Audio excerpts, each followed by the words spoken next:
எனக்கு தெரிஞ்சு ஒரு ஒரு தனி நபருக்கு இத்தனை வழக்குகள்ல ஒரே நீதிபதி இந்த மாதிரியான தீர்ப்பு கொடுத்தது வந்து வேற எங்கேயுமே இல்லை. கிட்டத்தட்ட ஒரு 3 மாத காலங்களுக்கு கைது செய்வதிலிருந்து தடை அப்படின்னு சொல்லிட்டு சொன்னாரு. சிகிச்சை எடுக்க போறேன்னு சொல்லிட்டு வெளில வந்தாரு. அப்படி இருக்கும்போது அவர் தொடர்ந்து அவருடைய சேனல்ல வீடியோ போட்டிருக்காரு. அவருடைய ஆஃபீஸ் வந்து எங்க இருக்குன்னா, அவங்க வீட்ல லைக் மாலதி அவங்களோட வீட்ல வந்து இருக்கு. அப்படி பார்க்கும்பொழுது இதுலேருந்து தெரிஞ்சு அவருக்கு உடல்நிலை சரியில்லைன்னு. ஏன்னா இதுக்கு முன்னாடி எத்தனையோ முறை அவர் வந்து அவரை கைது செய்திருக்காங்க. அப்பெல்லாம் வந்து எனக்கு உடம்பு சரியில்லை, கைது செய்ய வந்து விலக்கு அளிக்க வேண்டும் அப்படிலாம் அவர் கேட்டதே இல்லை. அரசியல் ரீதியாக வந்து ஒரு கட்சிக்கு ஒரு ஒரு அரசியல் கட்சி என்ன வேணால் பண்ணலாம். அதுக்காக ஒரு அரசியல் கட்சி வந்து சினிமாவில் தலையீடு என்பது வந்து ஏற்றுக்கொள்ள முடியாது அப்படின்னு சொல்லிட்டு நான் நினைக்கிறேன். நாங்கள் மறு தணிக்கை பண்ணணும் அப்படின்னு சொல்லிட்டு இவங்க தரப்பு சொல்கிறாங்க. அது எவ்வளோ நாள்னா 20 நாள் கிட்ட ஆகும் அப்படின்னு சொல்லிட்டு சொல்கிறாங்க. ஸோ 20 நாள்லாம் இந்த மாதம் முடிஞ்சு பிப்ரவரி கிட்ட வந்துடும். சார், இப்போ ஜான் ஆரோக்கியசாமி அவங்கெல்லாம் விசாரணைக்கு கூடுவாங்க அப்படின்ற ஒரு இன்ஃபர்மேஷன் வருது. விஜய் அவர்களும் கைது செய்யப்படுவாங்க அப்படின்ற இன்ஃபர்மேஷன் வருது. வாய்ப்பு இருக்கா சார்? அதில் திமுகவோட கை இருக்குது. எலெக்ஷன் நேரத்தில் தேர்தல் வரும்பொழுது வந்து திமுக சார்பாக வந்து யாராவது கைது செய்யப்படலாம். ஒருவேளை வந்து தமிழக வெற்றி கழகத்துடன் வந்து காங்கிரஸ் கூட்டணி வச்சா இந்நேரம் அறிவிச்சிருப்பாங்க. அந்த ஹாஸ்பிட்டல் போன அமைச்சர் இருக்கலாமா?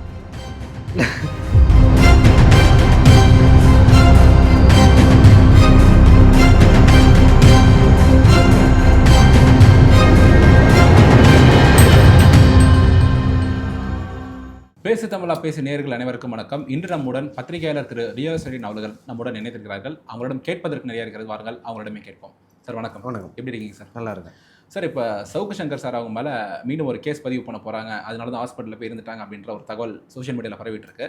இது எப்படி சார், என்ன சார் உண்மை போயிட்டு இருக்கு? இல்லை, அவர் வந்து டிசம்பர் மாதம் வந்து கைது செய்யப்பட்டார். கைது செய்யும் பொழுது அப்பொழுதே வந்து அவர் வந்து உடல்நலக்குறைவாக தான் இருந்தார். ஏன்னா அவருக்கு ஆன்ஜியோ பண்ணியிருக்காங்க. அதை தாண்டி அவருக்கு சர்க்கரை நோய் இருக்குது. ஸோ இதனால் வந்து அவர் அரெஸ்ட் பண்ணும்போது அவங்க வழக்கறிஞர் என்ன சொன்னாங்க, அரெஸ்ட் பண்ணாதீங்க அப்படின்னு சொல்லிட்டாங்க. அதை தாண்டி வந்து அவர் வந்து கைது செய்யப்பட்டார். கைது செய்யப்பட்ட போட்டு அவரை சார்பாக வந்து கீழமை நீதிமன்றத்தில் நீங்கள் அவர் வந்து சிகிச்சைக்காக மருத்துவமனையில் சேர்க்க வேண்டும் அப்படின்னு சொல்லிட்டு அவங்க வழக்கறிஞர் சார்பாக ஒரு மனு கொடுக்கப்பட்டது. ஆனால் அந்த மனு மீது வந்து ஒத்து வச்சுட்டாங்க. லைக் லைக் பெருசாக நடவடிக்கை எடுக்கல, கொஞ்சம் தள்ளி வச்சாங்க.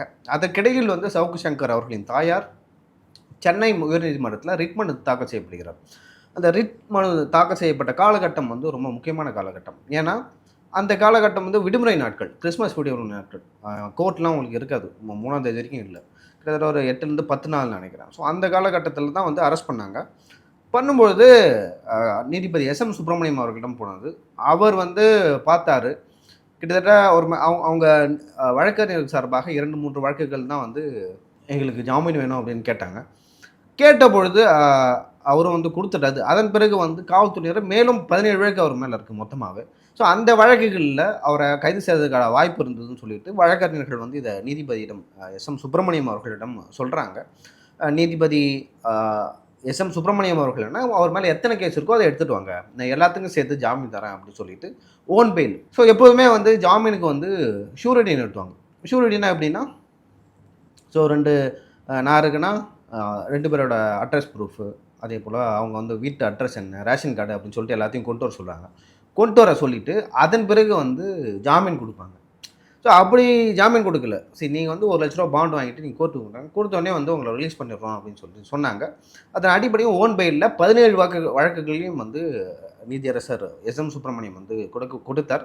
எனக்கு தெரிஞ்சு ஒரு ஒரு தனி நபருக்கு இத்தனை வழக்குகளில் ஒரே நீதிபதி இந்த மாதிரியான தீர்ப்பு கொடுத்தது வந்து வேறு எங்கேயுமே இல்லை. கிட்டத்தட்ட ஒரு 3 மாத காலங்களுக்கு கைது செய்வதிலிருந்து தடை அப்படின்னு சொல்லிட்டு சொன்னார்.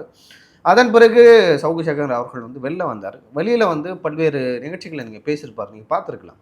ஸோ அதன் பிறகும் வந்து அவர் மருத்துவ பரிசோதனை மற்றும் சிகிச்சை தொடர்ந்து வந்து எடுத்துக்கொண்டு தான் இருந்தார்.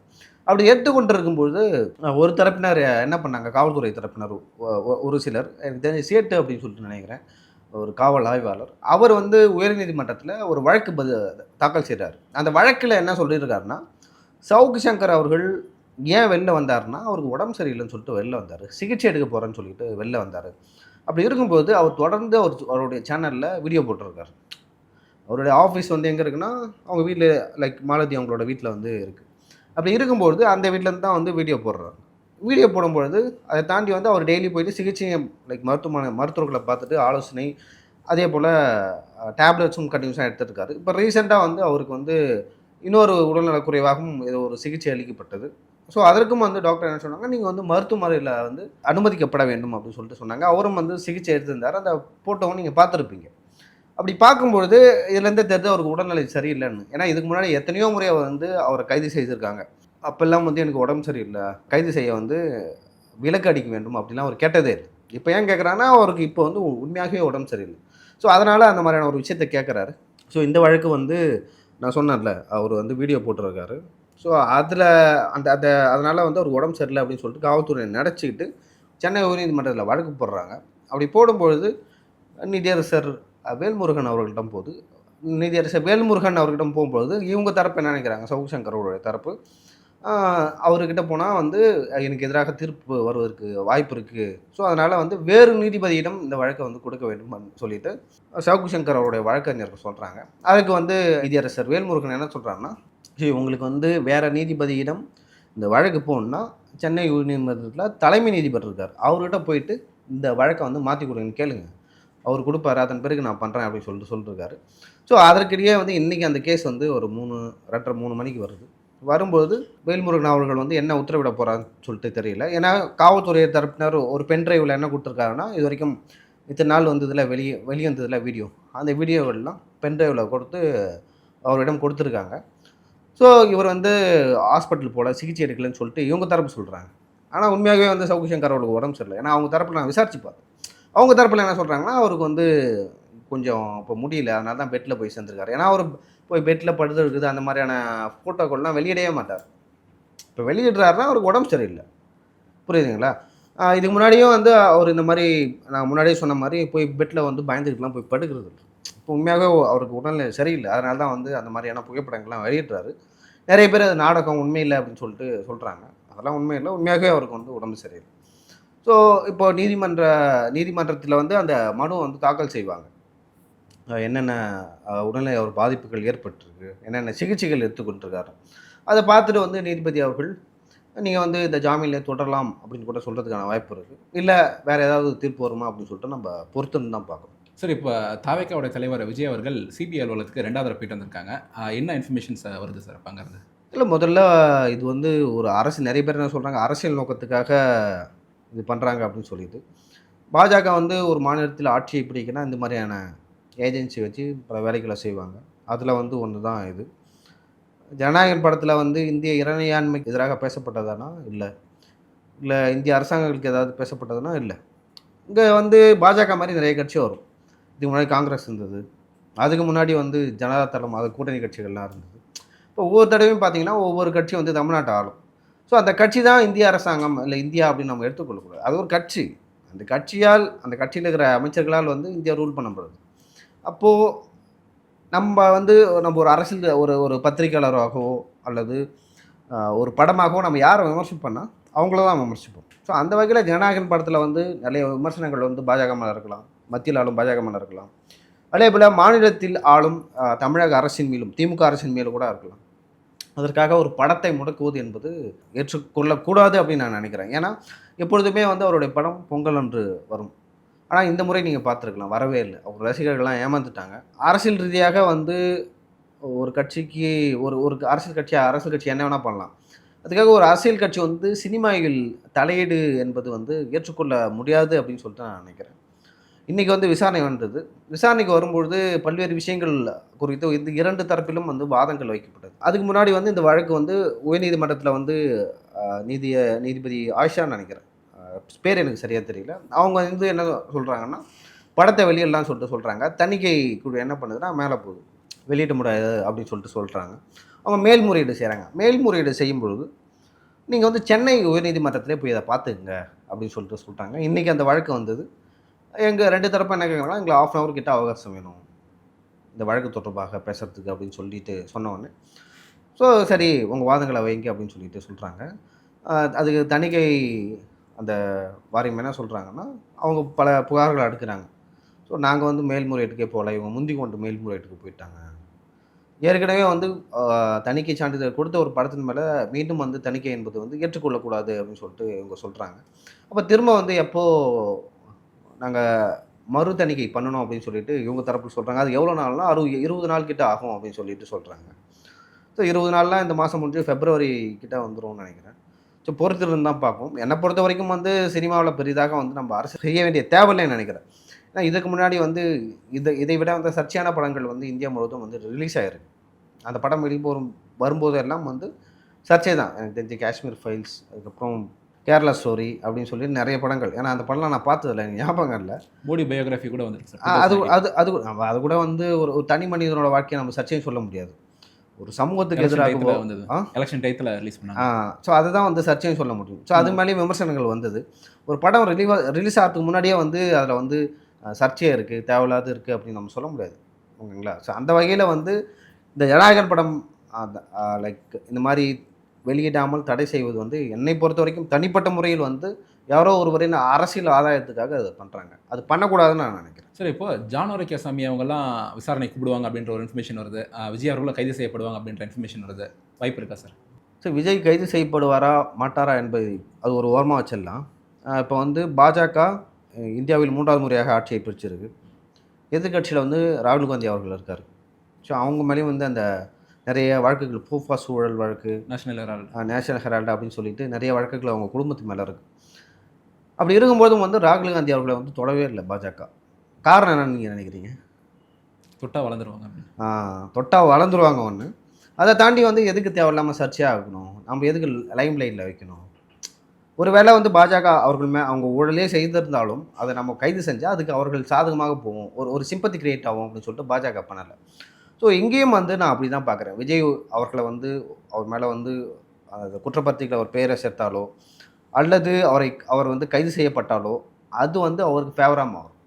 தமிழக அரசியல் களமே மாறும். அதை பாஜக ஒருபோதும் செய்ய மாட்டாங்க. அவரை சுற்றியிருப்பவர்களை கூட கைது செய்வதற்கான வாய்ப்பு இருக்குது, பண்ணலாம், ஏதாவது ஒரு விஷயம் இருக்குது. ஆனால் விஜய் அவர்களை வந்து பண்ண மாட்டாங்க. அது மிகப்பெரிய ஆன்டி பிஜேபி ஒரு ஒரு மைண்ட் செட் வந்து தமிழ்நாட்டில் இருக்குது. அது இன்னுமே அதிகமாகும். ஸோ அந்த மாதிரியான தவறான முடிவை வந்து இவங்க செய்ய மாட்டாங்க. இப்போ கெஜ்ரிவால் அவர்களை வந்து டெல்லியில் கைது பண்ணதுக்கு ஒரு காரணம் இருக்குது. அந்த மதுபான ஊழல் வழக்கு, கொள்முதல் செஞ்சதுக்கான ஊழல் வழக்கில் வந்து அவர் கைது செய்யப்பட்டார். அதுக்கு ஒரு காரணம் இருந்துச்சு. ஏன்னா அந்த கட்சி முழுக்க நாங்கள் ஊழலே செய்யலை அப்படின்னு சொல்லிட்டு தான் வந்தாங்க. சரி, அப்படி சொன்ன ஒருவரே ஊழல் செஞ்சுருக்காரு, அவரை உள்ளே வைக்கணும் அப்படின்னு சொல்லிட்டு வச்சாங்க. அதில் ஒரு நியாயம் இருக்குது. விஜய்க்கும் அந்த சம்பவத்துக்கும் சம்மந்தமே இல்லை. அந்த கூட்டத்துக்கு அவர் போனார், பேசினார், அந்த மாதிரியான ஒரு சம்பவம் நடந்துருச்சு. அவரை ஒரு சாட்சியாக கூப்பிட்டுருக்காங்க. ஒரு சாட்சியாக கூப்பிடும்பொழுது சாட்சியை வந்து குற்றப்பத்திரிக்கையில் சேர்த்தாலோ அல்லது நீங்கள் பார்த்துருக்கலாம், அவர் பேசிகிட்டு இருந்தார், அந்த சம்பவம் நடந்தது, அல்லது வந்து அவர் தான் செஞ்சார், அவர் தான் காரணம் அப்படின்னு சொல்லிட்டு சொன்னாலோ வந்து அதை ஏற்றுக்கொள்ளக்கூடியதில்லை. அதை தாண்டி அவர் ஏன் தாமதமாக வரணும் அப்படின்னு கேட்குறாங்க. இந்தியாவை பொறுத்த வரைக்கும், குறிப்பாக தமிழ்நாட்டை பொறுத்த வரைக்கும் வந்து இந்த அரசியல் கூட்டங்கள்லாம் வந்து தலைவர்கள் சொன்ன நேரத்துக்கு வரமாட்டாங்க. ஏன்னா அவங்களுக்கு 1008 வேலை இருக்கும், நிறைய மீட்டிங்ஸ் இருக்கும், ஏதோ ஒரு காரணத்தால் கூட்டம், நிறைய காரணங்கள் இருக்கும். ஸோ அதனால் வந்து அவரால் வர முடியல. ஸோ அதெல்லாம் ஒரு காரணமாக எடுத்துக்க மாட்டாங்கன்னு நான் நினைக்கிறேன் பர்சனலாக. ஸோ பொறுத்திருந்து பார்க்கலாம் விஜய் அவர்களுக்கு வந்து என்ன நடக்குது. சிபிஐ வந்து இந்த வழக்கை எனக்கு தெரிஞ்சு ஓரளவுக்கு தேர்தல் வரைக்கும் நீடிப்பாங்க. இதை வந்து இன்னும் கொஞ்சம் ஹைப்புக்கு கொண்டு போய் ஒன்றும் இல்லாத கேஸாக மாற்றிடுவாங்க. எலெக்ஷனுக்கு அப்புறம் வந்து இதை பற்றி யாருமே பேச மாட்டோம். நீங்கள் எழுதி வச்சுங்க. அப்போ இதில் வந்து யாரும் தண்டிக்கப்பட மாட்டாங்கன்னு எடுத்துக்கலாமா சார்? ஒரு சிலர் என்ன சொல்கிறாங்கன்னா, அதில் திமுகவோட கை இருக்குது. எலெக்ஷன் நேரத்தில் தேர்தல் வரும்பொழுது வந்து திமுக சார்பாக வந்து யாராவது கைது செய்யப்படலாம், இல்லை யாராவது வந்து சிக்க வைக்கப்படலாம் அப்படின்னு சொல்கிறாங்க. ஸோ அது பொறுத்து தான் பார்க்கணும். இந்த மாதிரியான நியூஸ் தான் வந்து தேரிஸ் வந்து வந்துட்டுருக்கு, நியூஸ் பேப்பர்லேயும் சரி, சமூக வலைதளங்களும் சரி. அதை நம்ம பொறுத்துன்னு தான் பார்க்கணும். அவங்க அந்த ஹாஸ்பிட்டல் போன அமைச்சர்னு எடுத்துக்கலாமா? இல்லை நம்ம சொல்ல முடியாது. இல்லை சார், அவங்க தரப்பில் வந்து செந்தில் பாலாஜி சிறைக்கு போக போகிறாரு அப்படின்னு சொல்லிட்டு சொல்கிறாங்க. அது காரணமே செந்தில் பாலாஜின்னு ஒரு தரப்பு சொல்கிறாங்க. பட் எது உண்மை, அதுக்கான ஆதாரம் எங்கே இருக்குது? சரி, எதுவுமே தெரியல. அது தெரியாமல் நம்ம சொல்ல முடியாது, அது பேசவும் கூடாது அப்படின்னு நான் நினைக்கிறேன். சார், இப்போ இன்றைக்கி சட்டசபையில் கவர்னர் இன்றைக்கி பேச வேண்டியது ஒரு 13 காரணங்கள் சொல்லி அவர் பேசாமல் தவிர்த்திருக்காரு. இது எப்படி சார்? கவர்னரும் தமிழக அரசாங்கம் அந்த தேர்தல் நெருங்கிடுச்சு, இன்னும் அந்த மோதல் போக திறந்துகிட்டே இருக்காங்க. ஆக்சுவலாக தமிழ்நாட்டில் வந்து திமுக ஒரு நல்ல ஸ்ட்ராட்டஜியை வந்து கையாளுறாங்க. என்னென்னா, நாங்கள் வந்து இங்கே தமிழ்நாட்டை பொறுத்தவரையும் எப்படின்னா, மத்தியில் யாரெல்லாம் வந்து மத்தியில் இருக்கிற அரசாங்கத்தை எதிர்க்கிறார்களோ அவர்கள் வந்து மாநிலத்தில் வந்து மக்களை ஒரு மாதிரி எப்படி சொல்கிறது, வைப்லேயே வச்சுருக்க முடியும். கொஞ்சம் தூண்டி விட்டு அங்கே பாருங்கள், மத்திய அரசு நமக்கு நிதி தர மாட்டேங்குது, நம்மளுக்கு எந்த திட்டங்களும் கொண்டு வர மாட்டுறாங்க, தமிழுக்கு எதிராக செயல்படுகிறது, சமஸ்கிருதத்துக்கு வந்து இத்தனை கோடி ஒதுக்குறாங்க, தமிழுக்கு ஒதுக்கலை அப்படின்னு சொல்லிட்டு இந்த மாதிரியான விஷயங்களை வந்து நீங்கள் பேச மக்கள் வந்து ட்ரிகர் ஆவாங்க. ட்ரிகர் ஆகும்போது இங்கே மாநிலத்தில் இருக்கிற அரசு வந்து தமிழக மக்களுக்கு ஆதரவாக செயல்படுற மாதிரியான ஒரு தோற்றத்தை உருவாக்க முடியும். அந்த விஷயத்தை திமுக ரொம்ப சிறப்பாக செய்கிறாங்க. ஸோ 2019 இப்போது 2024 எலெக்ஷன் வரைக்குமே அது நல்லா ஒர்க் அவுட் ஆயிடுச்சு. அவங்க தான் தொடர்ந்து வெற்றி பெற்று வராங்க. ஸோ அப்படி இருக்கும்போது அதில் ஆளுநர்களும் வந்து முக்கிய பங்காற்றுறாங்க. ஸோ மகாராஷ்டிராவோட முன்னாள் ஆளுநர் ஒருத்தர் இருந்தார். அதுக்கப்புறம் பன்வரிலால் புரோஹித் இருந்தார். இவங்க 2 பேரும் இருந்தாங்க. இவர்கள் இருக்கும்போதெல்லாம் வந்து இந்த மாதிரியான சர்ச்சை வரல. அப்படி சர்ச்சை வந்தாலும் வந்து அவங்கெல்லாம் லெஃப்ட் ஹேண்டரில் வந்து தமிழக மக்கள் ஹேண்டில் பண்ணுறாங்க. ஏன் இப்போ இருக்கிற ஆளுநர் என் ரவி அவர்களை வந்து ஹேண்டில் பண்ண முடியலன்னா, அவர் வந்து முன்னாள் அதிகாரி, உளவுத்துறை அதிகாரியாக இருந்தார். உளவுத்துறையிலையும் அதே போல் இந்திய பாதுகாப்பு பணியிலும் பல்வேறு பொறுப்புகளில் வகிச்சாங்க. ரொம்ப ஸ்ட்ராங்காக இருப்பாங்க. என்ன பிரச்சனை வந்தாலும் ஸ்ட்ராங்காக இருப்பாங்க. அதை எப்படி எதிர்கொள்ளணும், அதுக்கு எப்படி கவுண்டர் பண்ணணும் அப்படின்னு சொல்லிட்டு அவங்களுக்கு தெரியும். ஸோ அதனால தான் வந்து ஆளுநர் ரவிக்கு வந்து நிறைய அழுத்தங்கள் கொடுக்கப்பட்டது. சமூக வலைதளங்களில் அவருக்கு எதிராக பல்வேறு கருத்துக்கள் வந்து பகிரப்பட்டது. கெட் அவுட் ரவி அப்படின்னு சொன்னாங்க. அதே போல் ரவியை வெளியே போ, தமிழ்நாட்டை விட்டு போ, ஆளுநரை மாற்ற வேண்டும் அப்படின்னு சொல்லிட்டு நிறைய பேர் சொன்னாங்க. அவர் வந்த புதுசுலேயே வந்து ஆளுநர் ரவியை வந்து தமிழ்நாட்டில் ஆளுநராக நியமிக்கக்கூடாது அப்படின்னு சொல்லிட்டு தொல் திருமாவளவன் சொன்னார். மார்க்சிஸ்ட் கம்யூனிஸ்ட் கட்சிகள் சொன்னிச்சு. அதுக்கான காரணம் என்னென்னா, அவர் வந்து இங்கே இருக்கிற திமுக கட்சிக்கும் சரி, அதே போல் இங்கே இருக்கிற எப்படி சொல்கிறது, லைக் இங்கே இருக்க ஏற்கனவே மாநில அரசுக்கு இருக்கும் அதிகாரங்களை வந்து பறிக்கிற மாதிரியான சில விஷயங்களை அவர் பண்ணார். அதே போல் மசோதாவுக்கு ஒப்புதல் தர முடியாது அப்படின்னு சொல்லிட்டு நிறைய விஷயங்களை பண்ணாங்க. எப்பொழுதுமே வந்து ஆளுநர் தான் பல்கலைக்கழகங்களுக்கு வேந்தராக இருப்பார். துணை வேந்தராக ஒருத்தவங்க இருப்பாங்கன்னு வச்சிங்களேன் அந்தந்த பல்கலைக்கழகத்தில். அதை வந்து இப்பொழுது பல்கலைக்கழகங்களின் வேந்தராக தற்பொழுது முதல்வர் இருக்கார். ஓகேங்களா? இதற்கு வந்து அச்சாரமிட்டது யாருன்னா என் ரவி அவர்கள் தான். அதுக்கான காரணம் என்னென்னா, அந்த அந்த ஃபைட்டிங் ஸ்பீட் இருக்குல்ல. ஸோ ஒரு விஷயத்த வந்து எதாக இருந்தாலும் வந்து நாசுக்காக செய்யணும். ஓகேங்களா? பொறுமையாக செய்யணும். ஆனால் கரெக்டாக செய்யணும். ஸோ அந்த இடத்துல வந்து மத்திய அரசும் சரி, ஆளுநர் அவர்களும் தவற விட்டாங்க. அதோட தொடர்ச்சியாக தான் இப்போ நான் பார்க்குறேன். ஸோ அவர் வந்து சொன்ன ஒரு காரணங்கள் என்னென்னா, தேசிய கீதத்தை வந்து தொடக்கத்தில் பாடலை அப்படின்னு சொல்லிட்டு வெளியேறினதாக சொல்கிறாங்க. ஸோ அது வந்து ஒரு சப்ப காரணம் தான். எனக்கு தெரிஞ்சு 4வது முறையாக இதோட வந்து வெளியேறாரு. எனக்கு தெரிஞ்சு ஒரே ஒரு முறை தான் அவர் இருந்தார்னு நினைக்கிறேன் சட்டமன்றத்தில். மற்ற 4 முறையும் வந்து வெளியேறி இருக்கிறார். இது வந்து ஒரு அரசியலாக தான் பார்ப்பாங்க. திமுகவுக்கு இது ஒரு வெற்றியாக தான் அவங்க பார்ப்பாங்க. பார்த்தீங்களா, ஆளுநரை நாங்கள் வெளில துரத்திட்டோம் அப்படின்னு சொல்லிட்டு வெற்றியாக பார்ப்பாங்க. இது வந்து தேர்தல் வரைக்குமே தொடரும் அப்படின்னு நான் பார்க்குறேன். சார், இப்போ இறுதியாக ஒரு கேள்வி சார். காங்கிரஸில் உயர்மட்ட குழு ஒன்று நடந்திருக்கு. அதுக்கப்புறம் பார்த்தா இப்போ இன்னொரு இன்ஃபர்மேஷன் என்ன வந்திருக்குன்னா, கனிமொழி அவங்க போயிட்டு ராகுல் காந்தி அவங்களை சந்திக்க போகிறாங்க அப்படின்ற ஒரு விஷயம் வெளியே வந்திருக்கு. இப்போது என்ன சார் ஆகிட்டு இருக்கு திமுக காங்கிரஸ் கூட்டணியில்? இல்லை, என்னை பொறுத்த வரைக்கும் வந்து காங்கிரஸ் வந்து விஜயை பயன்படுத்தி கொள்கிறார்கள் அப்படின்னு தான் நான் பார்க்குறேன். ஏன் அப்படி நான் சொல்கிறேன்னா, ஒருவேளை வந்து தமிழக வெற்றி கழகத்துடன் வந்து காங்கிரஸ் கூட்டணி வச்சா இந்நேரம் அறிவிச்சிருப்பாங்க. ராகுல் காந்தி விஜய் அவர்களுடன் வந்து கூட்டணி வைக்க போகிறாங்கன்னா இந்நேரம் சொல்லியிருப்பார். இந்நேரம் கேரளாவிலையும் சரி, அதே போல் இங்கேயும் வந்து அந்த பிரச்சாரத்தை ஆரம்பிச்சிருப்பாங்க. ஓகேங்களா? நாங்கள் வந்து கேரளாவில் ஆட்சி பிடிக்க போகிறோம் விஜய் கூட்டணி அப்படின்னு சொல்லிட்டு. இன்னுமே ஏன் அமைதியாக இருக்காங்கன்னா, ஏன்னா அந்த உயர்மட்ட குழு நடந்தது இல்லை. ஸோ உள்ளே என்ன நடந்தது அப்படின்னு சொல்லிட்டு எனக்கு பர்சனலாக தெரியும். நிறைய பேர் வந்து என்னோட நண்பர்கள் வந்து ஷேர் பண்ணாங்க. அவங்க சொல்லும்பொழுது வந்து தமிழக காங்கிரஸ் கமிட்டியின் சார்பாக பல நிர்வாகிகள், அதே போல் இங்கே இருக்கிற எம்பிக்கள் நிறைய பேர் அவங்களோட கருத்தை அங்கே பகிர்ந்து கொண்டாங்க. பகிர்ந்து கொள்ளும்போது ராகுல் காந்தி சில கேள்வி கேட்டார். அதுக்கு வந்து இங்கே இருக்கிற தமிழக நிர்வாகிகள் யாரும் பதில் சொல்ல. அதே போல் சிதம்பரம் அவர்களும் பேசியிருக்காரு, கார்த்திக் சிதம்பரம் அவர்களும் வந்து பேசியிருக்காரு. அவங்க கருத்தை சொன்னாங்க. ஆனால் ராகுல் காந்தி கேட்ட சில கேள்விகளை வந்து காங்கிரஸால் பதில் சொல்ல முடியல. ஸோ அதில் வந்து அந்த கேள்வி கூட நான் சொல்லக்கூடாதுன்னு நினைக்கிறேன், இப்போதைக்கு வேணாம். ஸோ சில கேள்விகள் கேட்டாங்க, அதை வந்து காங்கிரஸாரால் பதில் சொல்ல முடியல. அப்படி பதில் சொல்லாத பொழுது ஸோ அப்போயே வந்து ராகுல் காந்தி அவர்கள் வந்து புரிஞ்சுக்கிட்டார். நாமளும் புரிஞ்சுக்கலாம், தமிழக வெற்றி கழகத்துடன் காங்கிரஸ் கூட்டணி வைக்க விருப்பம் இல்லை, இல்லை வைக்க மாட்டாங்க அப்படின்னு தான் எடுத்துக்கலாம். ஸோ அதை நான் என்னை பொறுத்த வரைக்கும் கனிமொழி ஏன் சந்திக்க போகிறாங்கன்னா, சீட் நெகோசியேஷன்.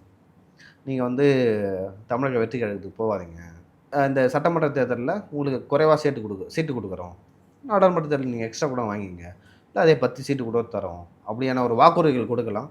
இல்லை தமிழ்நாட்டில் என்ன அரசியல் நிலவரம் அப்படின்னு சொல்லிட்டும் பேசலாம். ஸோ இந்த மாதிரியான விஷயங்கள் இருக்குது.